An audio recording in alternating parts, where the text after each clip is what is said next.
he doesn't directly say that, but I think there's more nuance to it then. Yeah. I mean, he says, it is time that we let go of the false pretense that cutting entitlements is a choice. It is not. Either we cut them today or we will have to cut them much more tomorrow. Look at me. I have a shoe in my mouth.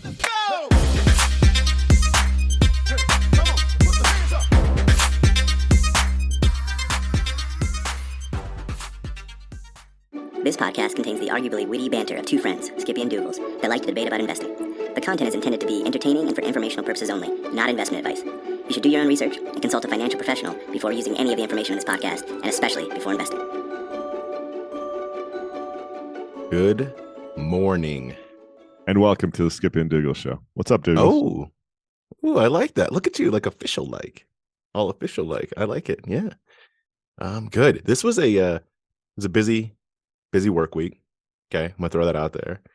And so most of my investing time I spent doing one of two things. Primarily, I was watching what happened at the Berkshire meeting last week, which is 7 hours of content. So I haven't made it all the way through. So you get the pleasure of a little bit of that today and probably a little bit of that next time as well. How many times did Munger fall asleep in those 7 hours? It's unclear when he's awake and when he's asleep. So unclear. Before we hop in, please rate, review the podcast. We love it. And remember, skippydoogles@gmail.com. That is where we get our listener mail, your commentary, your question-tary, your Sherry-O-Terry, whatever you got. Just send it over, skippydoogles@gmail.com. Appreciate it. Ooh, Sherry-O-Terry. All right. I got fired up this week about a bunch of things, but those who listen to the podcast know I get fired up about sports as much as anything else. True story. So NFL schedule was released. Douglas, do you know what the NFL schedule is like? You know how many PhDs they have sitting in a room trying to make things fair? What they do is they take your record from the last year and then they work within some parameters to try and make sure that the best teams often have the hardest schedule and the worst teams have an easier schedule. And then that's all in the act of parity. The league wants parity for multiple reasons, but it's mostly to keep 32 fan bases engaged, which leads to increased ratings in their eyes, which then leads to more billions of dollars hitting their bank accounts, right? Does this all make sense? Do you know like the cursory background of what they try to do? Okay, perfect. In addition to that, because they're greedy jerks, and I don't really have any beef with the NFL, I'm just fired up this morning. They have said, oh, well, we better play games in London and games in Germany to expand the growth of this sport. They also play games in Mexico City. They haven't done an Asia one yet, but I'm sure it's coming, right? Like Japan or somewhere else. So my point being, they hire all these PhDs or really smart people, have these massive computer models to try and build their schedule. And their talking point is they do that to be fair. Like it's a fair and balanced schedule. Okay. I'm reading it. Here's the thing that they don't apparently take into account.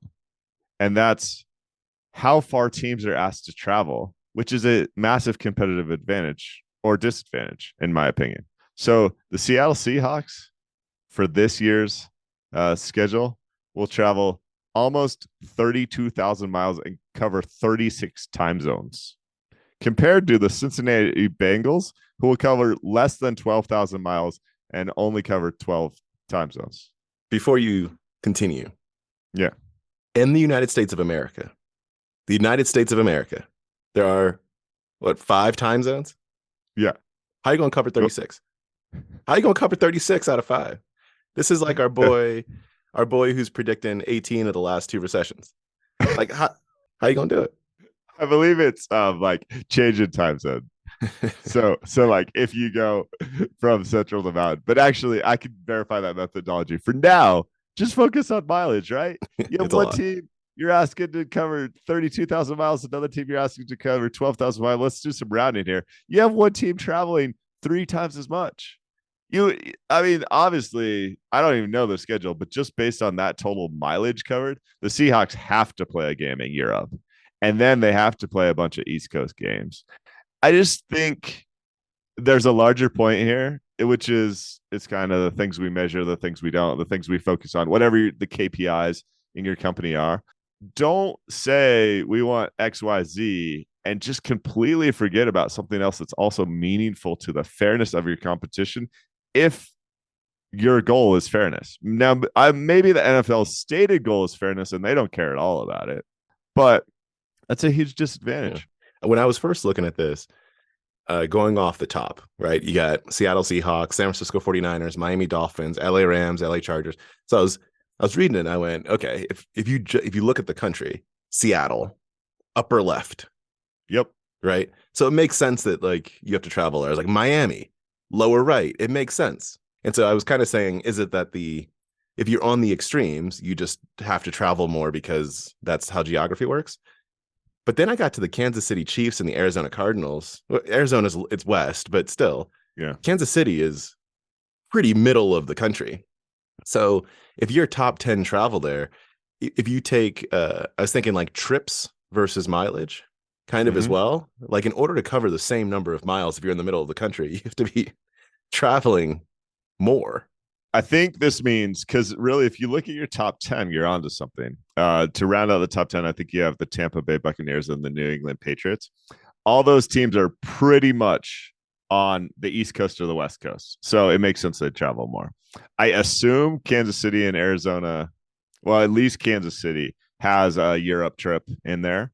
But this is kind of my point. Maybe this means teams in middle America, like the Green Bay Packers, the Chicago Bears, and the Cincinnati Bengals, which all travel the least amount, maybe those are the teams that you send to Europe, because the rest of their schedule is like Cincinnati to Pittsburgh, Cincinnati to Philadelphia, whatever the case might be, right? Cincinnati to Cleveland.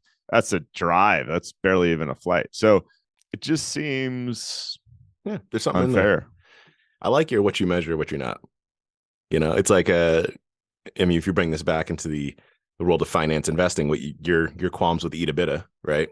And whatnot. Oh, it's garbage. Right. Yeah. So I get that. Cool. Okay. So if we continue on let's just move to Doomsday Land. Okay. With our boy Stanley Druckenmiller. Stanley Druckenmiller, excuse me, I said that poorly the first time around. He was at USC this week, and that caused what seemed like a major firestorm in my circles with people consuming this content and then kind of doing second level thinking with this content, then having their own freakouts. And largely what he talked about, there's so much here, Douglas, that I'm going to need your help to support just getting all of his talking points out. But largely what he talked about is government spending, government debt, entitlement spending. Did I miss anything? Yeah, debt and spending is debt and spending is most of it. And then you did not agree with this take. But my take was like, world's coming to an end. What's the point of it? Let's, can I read a quote? And I may end up reading two quotes. So he says, let me give you some facts. The share of fiscal spending going to seniors has been growing dramatically since the 60s, when Medicare and Medicaid joined Social Security as federal entitlements. Today, we spend 6 times more per senior than per child in the U.S. Think Social Security versus education. Almost 40% of all taxes are spent on seniors, and this trend is only starting. The chart, which we'll talk about, shows that we are just getting underway in terms of the fiscal consequences of this. In 25 years, spending on seniors will grow to take 70% of all taxes. Effectively, with entitlements compounding away, everything else gets squeezed. So that's kind of point number one. He has this really cool graph, which will be on the Substack, and we'll throw it on Twitter too, that shows Social Security spending as a percent of GDP. It's currently 4.9%. And then Medicare, Medicaid, CHIP, and exchange subsidies, currently 5.5% of GDP. It's projected to go as high as 17% of GDP in 2080, but who really cares about 2080? So much is going to change. The only thing I can guarantee is this projection's coming. And what this chart is saying that he doesn't say directly, correct me if I'm wrong, but I don't remember reading this directly, because he talks about entitlements, right, which we'll continue to go into. What this chart says is you got Social Security, which more or less stays the same. Like not quite, but relatively speaking, goes from 5% to 6.5% roughly, right? The rest is health care. So what you're saying is like one way to say this is healthcare costs in this country are too high, which is not a surprise to anyone, right? We've talked about that on here. People have talked about that. But Medicare, Medicaid, exchange subsidies, that is subsidizing healthcare costs in the country, which you can separate out from the broad category of entitlements. I'm not saying that's not what that is, but you can separate that out, right? I like his framing to say that 40% of all taxes are spent on seniors. Like it's just helpful context, right? And if that goes to 70%, to me, you go, yeah, it just doesn't, the bills don't add up. So the backdrop that's going on here that he mentions in a roundabout way, but a more direct way of saying it is with the increased borrowing costs and the size of our deficit, what has happened really in the last 6 months is that our borrowing costs have skyrocketed. Currently, the federal interest payments are about $1 trillion and trending up rapidly because of interest rates. And what that means is we're spending the same amount servicing our debt as a government that we are on defense spending, which whenever I see a breakdown of the budget, I'm always amazed at how big that piece of the pie for defense spending is. So that is all part of this same context. But what Druckenmiller really let me ask it to you this way. What does Druckenmiller want us to do, Douglas? What's the point is what I took away. Like, you might as well just keep at it. No, I'm joking. What he's saying is, like, we have to rein it in somehow. Take some action. Let's specifically look at entitlements, which I'll classify that as giveaways, right, that the government provides, and cut that today. He uses the metaphor or the example, I should say, of France to say, like, even the French is what he didn't say that language, but I interpreted this as like even the French like can get this right. And so cut entitlements today so that we can rein in spending is my read on what he's saying. It's funny because I don't think this is written, but in his like talking points, he went through kind of like even the socialist French, like even Macron is sure there's riots in the streets, but at least he's trying to take care of future generations. He's on a college tour, and the reason he says he's on a college tour is because it's the young people that would be harmed by this.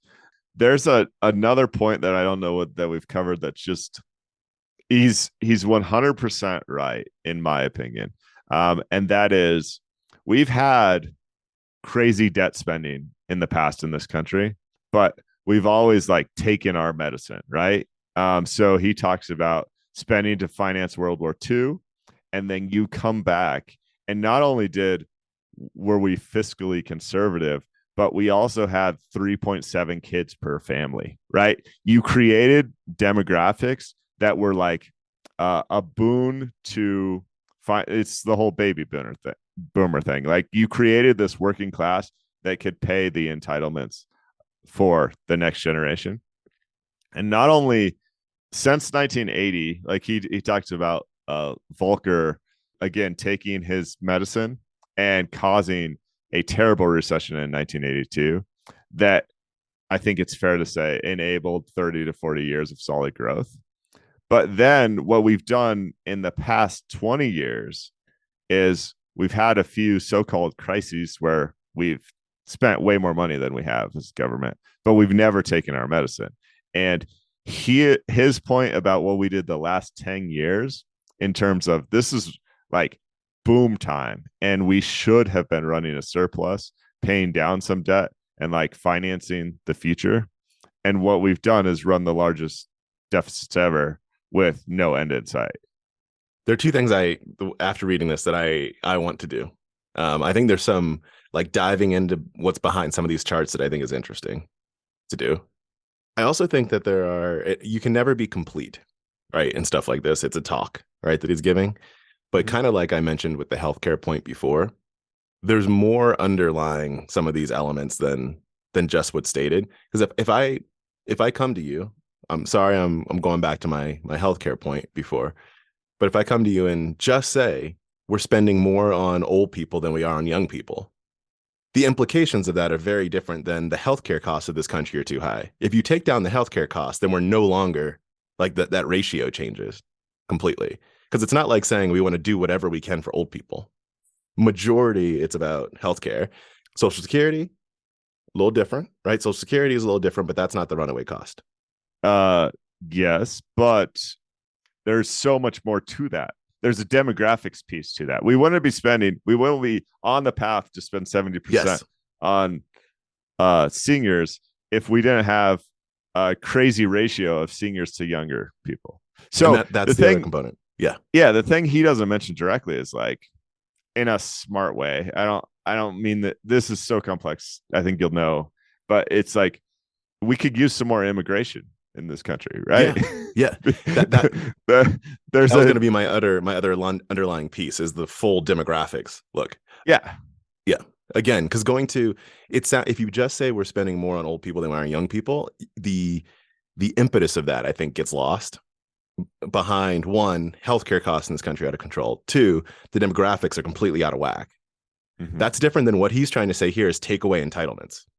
The implication of those two things is different. Like one implication of what we just said is like, don't leave your bedroom tonight and have some kids. You know what I mean? Like that's very different than take away entitlements.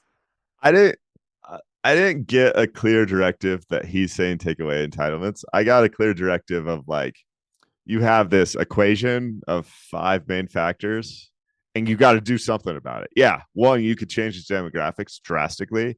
If you do so, that makes it so you're not on this ship where you immediately have to cut or remove healthcare spending.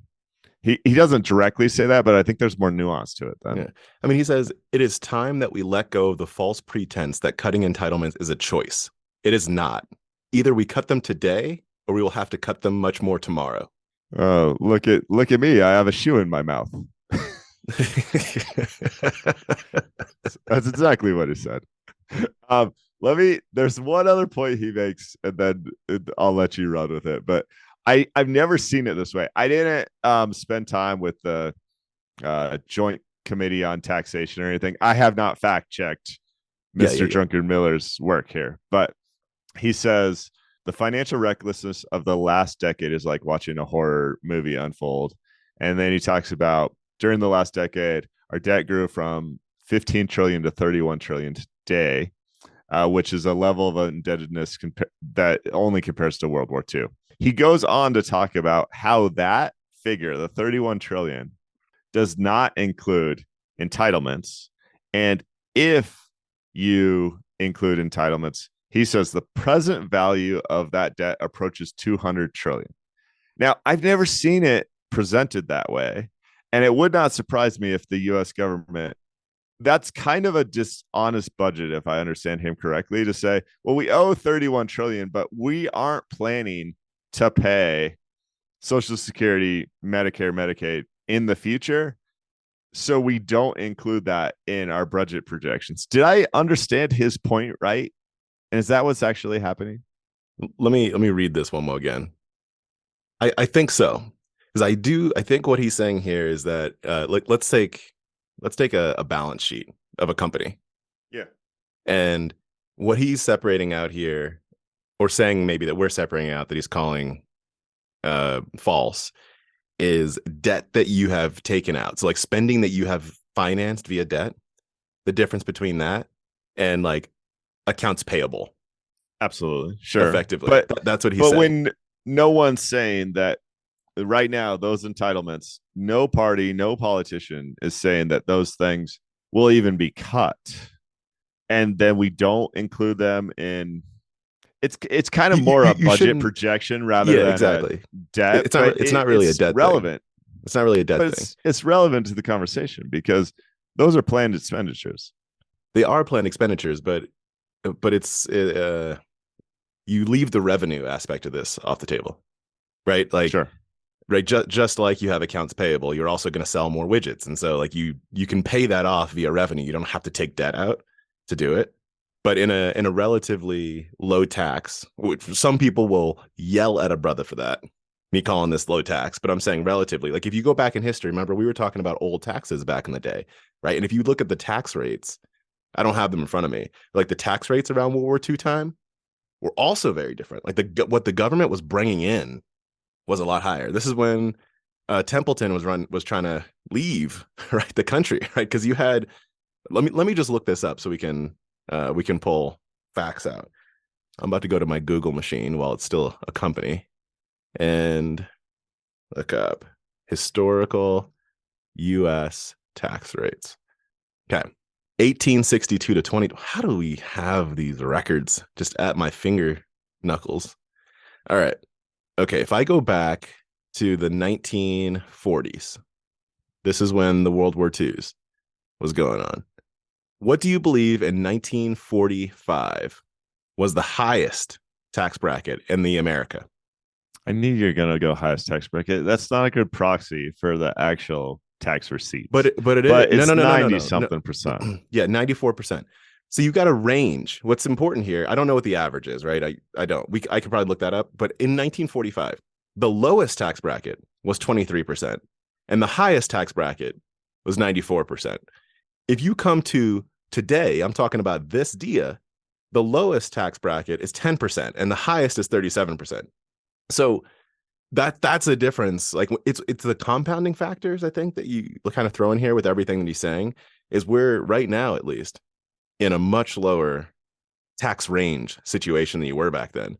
No one's paying that high. So government receipts, if that's lower, government expenditures is higher, debt is high, then you take into account your accounts payable. You're like, how are you going to pay it? I guess it's going to be more debt. I think that's like the second.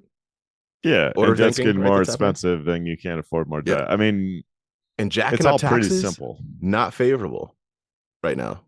I don't think people would be incredibly happy. Well, some people would not be incredibly happy about that. But The question just becomes, when are you going to take your medicine? And if our politicians have decided we're never going to run a balanced budget, or in this case, a surplus, the other points, I don't know if it's Druckenmiller or somewhere else this week that I consumed, but I think it was Druckenmiller. He also talks about the downside of the U.S. being the unquestioned reserve currency, because there's no one to check our debt, really, right? When we get crazy printing money, basically the rest of the world still buys our debt. If we weren't the unquestioned reserve currency, I think maybe by now, but if not in the very near future, people would be like, nope, I'm going elsewhere. And then it's an actual free market where we'd be forced to take our medicine rather than leaving it in the hands of our politicians. I find this stuff fascinating. I don't think there's an easy answer, but yeah, quality. It is. I'm going to use two things that you just said to make a transition in there. Okay. One is there was a 13-year-old female that asked a question at the Berkshire Hathaway meeting. If you start off by saying, hi, I'm 13 years old. This is my 6th annual shareholders meeting. So sorry. Yeah. So sorry for her. And then she asked about like de-dollarization. And Buffett was just like, you should probably come up here. And he said two things. One, you should come up here and answer questions. And two, can you make sure to ask a smarter question next year? That's what he said to her. But the other piece was with Charlie Munger, and he was saying that basically what we're doing is politicians are buying votes via taxes, like tax rates right now. Mm-hmm. Okay, so I'm gonna use that to transition to your favorite topic, though, the Berkshire Hathaway meeting. He does not care about the annual Berkshire. I wouldn't say that. It's not that you don't care. It's a little overhyped these days. There you go. But I enjoy it. So as I mentioned before, I'm not all the way through. I've made it about halfway through because it's 7 hours of material and it's a busy week. But I find nuggets of wisdom and I find some entertainment in this whole thing. It just gets me going. So if you do not mind, and if you do mind, I am going to run through like some of the questions that were asked and some of the banter that occurred. And I'd love for you to hop in, get your reaction, some of this. Okay. You ready for this? Yeah. I got a few things. Someone came up and asked about how value investing is going to change given disruptive technologies? It's a much longer question, but that's basically what they asked. Charlie says value investors should get used to making less. Buffett comes back and said, you've been saying this for a really long time. And Charlie said, yeah, and we're making less. That is what he said about Berkshire Hathaway. And Buffett was just like, yeah, like that was true. Then Warren Buffett says, which I think this is really he's to answer the question. He said, new things coming along doesn't give you opportunities. What brings opportunities is other people doing dumb things. Mm-hmm. Fully agree. Warren also says, and he said this several times through the conversation, not just for this question, but multiple times. He said, I'd love to be born today and go out there with a small pile of money. Because, sorry, let me back up. One of the things he said right before this was he was talking about how Berkshire Hathaway has like $500 billion. And what he says to Charlie is, he's like, we never thought we'd be able to manage $500 billion. Yes, we're making less. Like this is disadvantageous to having a lower amount of money. And so he said, I'd love to be born today and go out there with a small pile of money and turn it into a big pile of money. And Charlie says, I would not like the thrill of my big pile of money turning back into a small pile of money. I like my big pile of money just the way it is. I love it. Okay. You don't care? I love it. I love this stuff. Okay. Nothing to say to that. Another thing is someone asked about his thoughts on the state of the country and what the biggest problems facing the country are. Similar to what he just said, what I just mentioned, Warren said this country's better than it has ever been. He'd rather be born now than in 1930. And he'd rather be born in the US versus anywhere else.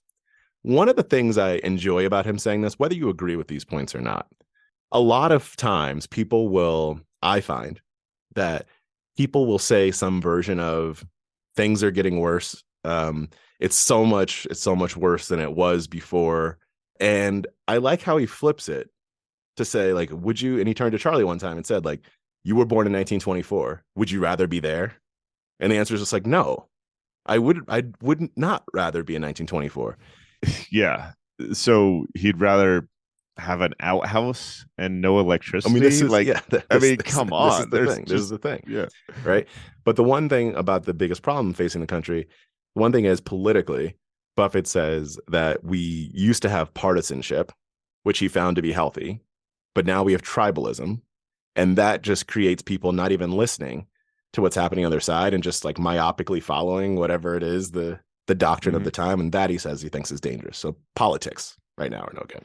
That is really dangerous. I love this country, how we ask athletes or investors to give us their political takes. Like it's hilarious. Buffett's a really smart guy. I don't know that I care too much about how he's going to solve our political challenges, but that's just me.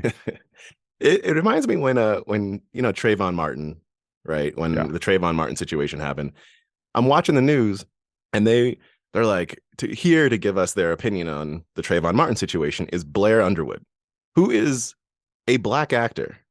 Like I was trying to figure out who Blair Underwood is. That is all. And it's just like, we found a black person. Like that which is the only, we found a black person. We'd like for you to comment on this situation with another black person. Like that was all. Anyway, to your point. Okay. Then someone asked, when you die, Buffett, when Buffett dies, his plan is he's going to take his A shares, because there's a couple different share classes, right? A shares, and convert them into B shares. Those B shares are then going to go to a whole bunch of charities.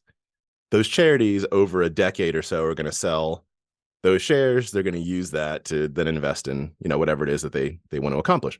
And so they're saying, when you die, are you concerned that there's going to be a big corporate raider, like an Icon or someone who it probably won't be Icon, but someone like that, to then buy up all the B shares and basically control this company and ruin everything, right? That was the thing. And he said, no, it's going to cost too much. Mm-hmm. He's like, if you do the math on what it's going to be, like it's going to cost way too much, and they're gonna say they can just take out like the $1 trillion in debt or whatever it's going to be to buy all these shares. But he's like, that's not gonna happen. But more importantly, one thing he said that wasn't directly related to the question, but I really love this point, because we've discussed a version of this before, is he started talking about decision making and just said, Berkshire Hathaway will never make a decision that will kill us. And it's such an important point generally in investing. Again, I don't really know what it had to do with the question I was asked, but it like directly hits on a point that we touch on all the time. It's like just avoid the death line, if nothing else.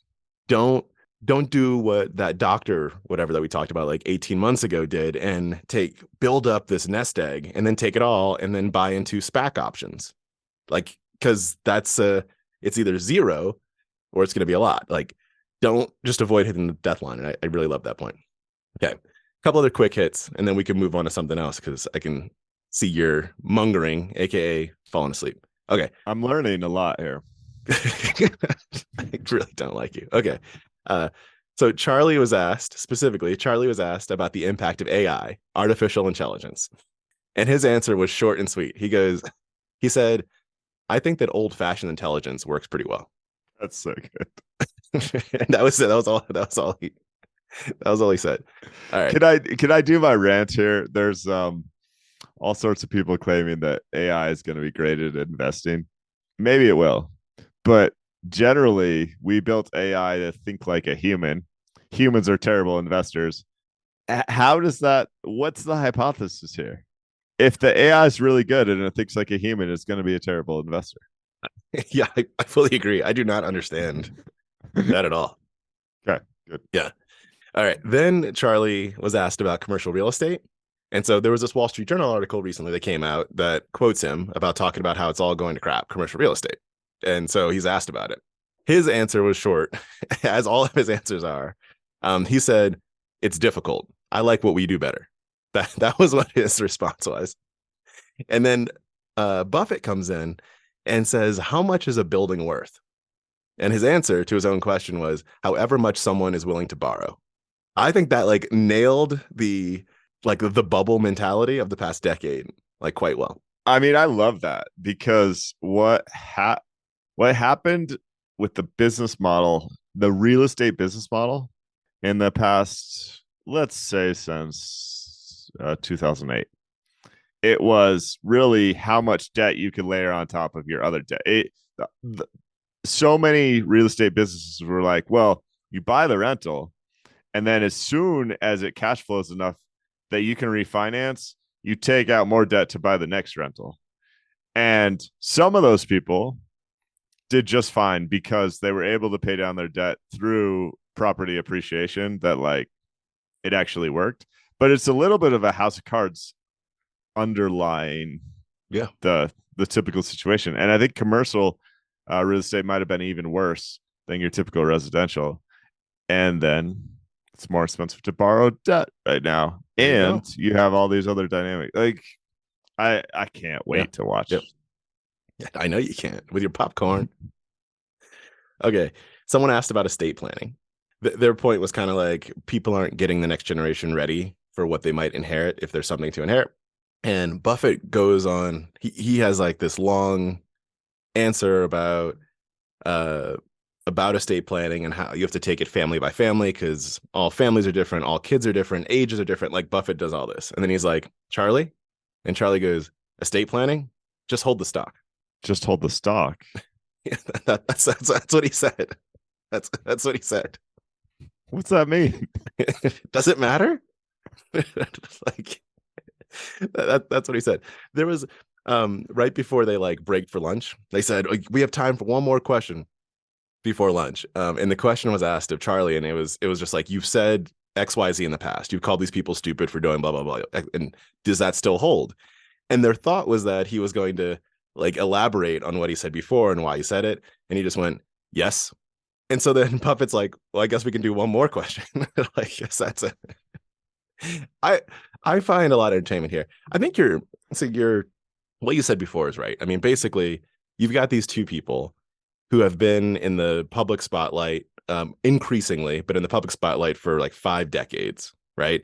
They have a great track record. And so people are listening to what they have to say about topics. They're also two well-read people. And so they can comment on different things, right? And so it's in the breadth, I think, is really interesting. But your point is also like they're investors. Do they understand how to fix politics? Do they understand how to fix the U.S.-China relations, not the country? No, they have opinions on everything, and it's freaking entertaining to me. I, I'm glad you love it. Let's continue doing something that makes Dougles happy with 4 quick hits on passion projects for you. Okay. Ooh, okay. Go for it. First is Robinhood. Robinhood not only allowed 24-hour trading Monday through Friday. I'm not sure when that kicks off, but they announced it this week. They also are now generating more revenue from interest than they are from transaction fees. You have any rants about this? Are you upset? You're typically upset at Robinhood.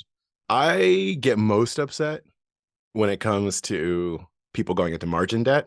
I don't know where this interest specifically is coming from, but that's what I get most upset about. And the fact that they changed my ability to do reporting well. But those are 2 things I get most upset about. But the transition to like banking for them, like I'm not mad at the 4.65% APY, like their yield. It's not 4.65 at all. You have to pay $5 a month to get that. And when most people do the math based on average balances, you lose money when you do that. If you're paying for interest, I just have to interject. There are plenty of other places to make 4.65% without a $5 a month fee, just so you know. It depends on what percent of your portfolio $60 is. Absolutely. Yeah. But still, I can make you more than 4.65% elsewhere. Yeah. I'm getting my 4.65% elsewhere. I didn't say I had the cash there. I'm just saying I'm not mad at it. Are you mad at 24-hour trading? I am a little bit mad at that. I don't think we need more opportunities for people to make emotional decisions, especially when during that the 16 hours that the market's closed or whatever it is, the liquidity is also a lot lower. And so you're making like emotional decisions at a time where there's potentially more variability. You know, I was thinking arbitrage opportunities here. I might put in like some crazy low limit orders on stuff I like and see if it gets filled at 3 a.m. I just might. Remember we talked about the value of time? Oh, totally. Yeah, that's a whole nother. I think we're going to do an additional breakdown on that for premium subscribers. But okay, next. Oh, man, you love this company, and it's not good, Dougles. It's not good at all. Twilio. I'm going to read you a quote from Twilio's CEO. Question: you laid off 30% of your workforce.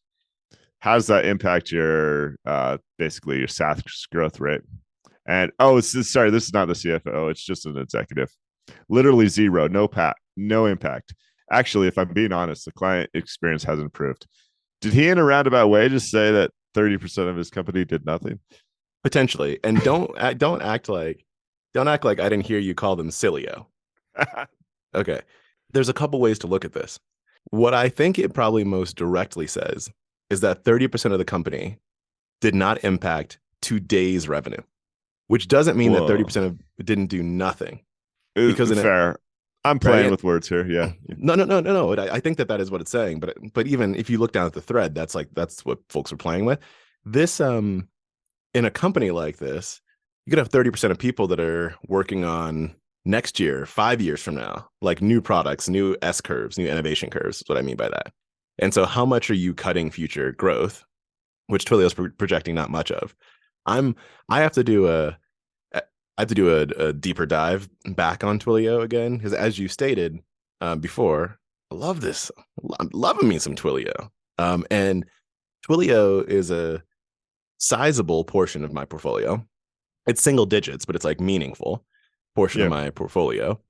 And I mentally had this as a forever stock. And so whatever that means, but relatively like long term. And so the fluctuations day to day are either just buying opportunities for me or nothing. Like it doesn't really matter because it's not real money in my mind. It's like future dollars. But what's interesting right now is Twilio historically, like last year, I'll say, when I say historically, last year, what were the big hits on Twilio were stock-based compensation, which is becoming less of an issue. It's still ridiculous. Yeah. But and will they ever be profitable? Those 2 things specifically in my thesis, like my investment thesis, I was like, they will be handled. Like I feel good about like those in the fullness of time being handled. So I'm not worried about that. But now what the market is saying is they don't believe it's a growth stock anymore. That's like the current like market hypothesis. I'm oversimplifying a bit, but that's basically what it is. And so what I need to figure out is that true? Like, so my, like, I want to deep dive again, because that is my, this is either a time to like stay the course, dive in, because it's trading very cheaply for a big time growth stock. Yeah. If it's not that, then it's an unprofitable, outdated train wreck. It's like one of those two things. And I just have to make another decision on that. So I just want to dive back into to see if my other hypothesis is if I still believe in it. It's fascinating because the right approach might be, this is all noise, and for lack of a better term, stick your head in the sand, believe your initial investing hypothesis that this is a forever stock that you like. Like, this is not something that ever appealed to me, but it might be like, I don't care what happens in the next 5 years. I care what happens 10 years from now, and I still believe my hypothesis. A lot of times I see people, and myself included, get caught up in the day-to-day noise and make poor decisions because of it. So maybe that's all that's happening here. But man, that range of outcomes is something. And you said the market might not be valuing them as growth stock anymore. This is oversimplified, but oftentimes high growth companies don't lay off 30% of their workforce. I wouldn't say that. Look at, there's lots of high growth companies that are doing that right now. Let's go. Come at me, Doogles. Which Meta's not a high growth company. You wouldn't consider Meta to be a growth company? You said high growth. Meta could possibly. I own Meta. I consider, when Meta was at $88 a share, I considered Meta a value stock. I did not consider it to be a high growth company. Like, they are still growing their daily active users, which is 3 billion. But again, maybe this is just semantics there. Like, they needed, this goes back to our Druckenmiller conversation. They needed to take their medicine. They needed to be more fiscally conservative. That does not mean they can't grow, but it also means they're not doubling or tripling on a yearly basis. You might need a hypothesis with Twilio in order for it to make sense. I mean, what growth rates do you need with Twilio? I'm talking, I would say 20% plus a year, 30%. Like, really, as that's a high growth company. Like, 30%. I think if you're throwing 30% a year, yes. I'm not talking about doubling every year. I mean, come on now. Just because you're about to hit Ireland, you can't be talking about doubling all the time. This is and so I think, to your point, if you're talking, I'm not talking about, the companies that are just off the charts every time, like Amazon was, whatever, 23 years ago, whatever. Like, it's bigger than that, first of all. And so I'm not talking about that. I'm just saying, like, a company that could be growing 25-30% a year. But what like hit the stock hardest this time was Twilio came out. They grew, I think, 15% this time around, and said, next quarter, we believe we're going to grow by 5% year over year. And we won't give an outlook past that. So, like, that is drastic. No matter how you define high growth, that's not it. Like, that is not it. But this is a hard time for B2B right now, like a really hard time for B2B. And so it's understandable. And the thing I want to check myself on, because I think you're fully right. I mean, like, I didn't do anything that day, right? I'm just like, let me make sure that my take, because I could easily just say it's hard for B2B, 18 months, things will be back, or I'm making up a time frame, right? Yeah. But I just want to make sure that that's still my belief system. But you're right. It's either unprofitable train wreck or that's a lifetime buying growth opportunity. Like, so the companies I work with are typically growing 30% a year. And man, I'll tell you, there's no layoffs happening. If we're being fiscally conservative, we're probably not hiring and trying to be more efficient like that way. Pennsylvania grocery store is a 30% annual. I'm sorry, I'm talking in my personal business life. Oh yeah, okay, yeah. They're smaller companies still. Yeah, still, like, I've just said, it's tough to grow 30% a year and lose 30% of your workforce. That's all I'm saying. It is. It is. That's kind of the point. Going back to your quote, because the 30%, it's less likely that 30% was working on today's revenue. That 30% was likely working on tomorrow's revenue. And so Yeah. losing that 30% and still pushing is tougher. It's a lot tougher. So that's your point. Fascinating case. I appreciate you letting me give you a hard time on that one. All right. And as we continue our round the world tour of things near and dear to Dougal's heart, we're going to ARK. Oh, So yes. this is a few days old. This is from May 8th. But if you were to buy $10,000 worth of ARK Innovation Fund right now, here's what you'd be getting. I'm not going to hit all the names because there's a bunch, but you'd roughly be getting $1,000 of Tesla. So like 10% of the portfolio. $750 worth of Zoom, $720 worth of Roku, $660 worth of Coinbase, $600 worth of Square. It goes on. There's $500 worth of Shopify, $500 worth of DraftKings, $350 worth of Roblox, like $300 worth of Twilio. I don't know why this is crazy to see, because these are all names that I almost consider uninvestable. Maybe with like Roblox is the one exception. And it's just, that's the whole portfolio, man. This takes what I just said to the next level. Like, this is truly either train wreck or car wreck. There's like, no either. This is a wreck. And again, two other things about this is that you're paying for this. Like, you are, there's a high expense ratio relative, and who you're. I don't want to bring this back to the individual, but I really do. Who you're paying is like, just, I don't know, off the chain, and like not in a good way. I'm not talking about how those J4s are off the chain. I'm talking about fees. Yes, the fees with the ARK Innovation Fund are high. I don't remember off the top of my head, but they're like unusually high. Yeah. And yeah, if you like these names, go buy these names, and you don't have to deal with the schizophrenic nature of her like changing her mind twice a week about. Remember a few months back we were breaking down something where she like bought and sold the same stock within 3 days of each other. It's basically day trading at times. Yeah. Just fascinating. I continue to be just as disgusted at this portfolio as I was 2 years ago. You're nothing if not consistent. It's good. Discipline. Sometimes when I see that there's a stock that's been hit, ETF stock, whatever it might be, usually stock that's been hit, I might go, oh, let me look at that. Right. And it might just be worth, like, I'll look at it and go, okay, no. Like, whatever. Something's throwing me off.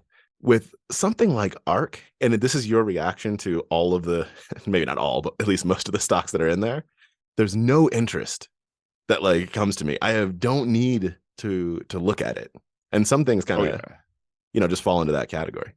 Yeah. One of those that I did recently is looked at AT&T, because it was at, like, I'm just eyeballing this here, I think 2006 prices. And it's just like, yeah, that's not for me. There's nothing. There's a reason it's at 2006 prices. But I always have to look, man. We need to talk about the CFO of Helen of Troy Limited. Oh. I don't know what Helen of Troy does, but it doesn't matter for this conversation. His name is Brian Grass, actually. I've never seen this, and this is equal parts I'm going to stand up and applaud, and equal parts cringeworthy beyond belief. So he has some stock options that are about to hit. I think the stock price is around $95 a share. He actually bought a significant amount of puts betting against the stock at $95 a share. Now, the brilliant part of this is he probably, how many people have we talked about on the show that like the Peloton leader team that went and bought their mansions and used their stock collateral for those loans, and then the stock went down 80%, and all of a sudden they couldn't afford their mansion anymore? Like, he's protected himself from that, because if the stock falls off a cliff and he's already spent the money, he makes money on the puts and he's fine. So in that sense, I applaud it. But man, can you imagine being a leader of a public company and actually betting against your own company, just the optics of that, like I'm sure his talking point, and I haven't done deep research. I imagine his talking point has to be like, listen, it's just financial math. I just wanted to hedge my bets that I have great belief in the future prospects of the company. But the way you actually show that is you buy more stock. You don't bet against the stock. Yeah, it's like you've said all the time talking about shorting. Like what you were doing is you were betting against a group of employees that are coming in every day and putting in their hard work and trying to feed their families and etc. Mm-hmm. If you are a leader of that group of employees, I don't know what exactly that says. To your point, optically, this is taking out the fact that it's likely a large part of, like you said, math. It's likely a large part of their portfolio. And so financially, does it make sense? Sure. Yeah, but you just can't do that. Oh man. Props to our boy Brian. You're welcome on the show anytime you want. We'd love to talk about how you think your team is going to underperform, or your stock. Maybe you think your team's great, but your stock is overvalued by 10 times. So you're just taking those bets against it. Maybe it's a like a psychological play, you know, like it gets people riled up. Listen, the market is against us, guys. Sir, actually, it's not the market, it's you. Yeah. Oh my goodness. What's in your fishbowl? Oh, that's it for me, man. That's all. Okay, we won't do a deep dive, even though it's worthy of a deep dive. ProPublica did a breakdown piece on We Buy Ugly Houses. I bet you've seen the billboards. I always thought that it was really clever because just saying like We Buy Ugly Houses, it clearly the person that picks up the phone and calls that number is like clearly someone that's either thinks their house is ugly or is in a situation where they're looking for a quick sale. So simply from like a financial arbitrage opportunity, I always thought the framing was great. Turns out the framing is great, and maybe the company culture is built entirely on that. Hold on. I always thought blah, blah, blah was amazing. Turns out it was amazing. Is that what you just said? Well, there's joking. aspects of it that are amazing when you're taking advantage of people with dementia to sell their house, or people who have medical bills for their kids. I mean, read the article. So. It goes into this this in a way that is not good, and doesn't really seem human like at times. Now, it's a franchisee or a franchise model, and so I think you get I'm not sure that the corporate headquarters is 100% evil, maybe only 55% evil. And then the franchisees. But I think this type of reporting is important, and I'd encourage you to read it. To We Buy Ugly Houses credit, they have already addressed some of these issues, and they do have documentation in place that actually says some of the things that happened here are completely wrong. But also actions speak louder than words. Like there's a case of a grandmother that sold her house who had dementia, I believe, and they spent 3 years in court trying to battle to make that sale go through, even when it became crystal clear that it was messed up. The sale never should have happened in the first place. A lot of these cases, Doogles, the house might have been worth $500K, and they offer someone $150,000. And if you're that disconnected from the market, you're not in a proper place to be selling your home. So it's messed up. I'll put that out on the Substack. All right, guys. We ask every week that you share this episode with a friend. That really helps the show continue to grow. Rate and review the podcast, and hit all things Skippy Doogles, skippydoogles.com. Again, listener mail is skippydoogles@gmail.com. Send us your takes on Munger, please. Please. Talk to you soon. Love it.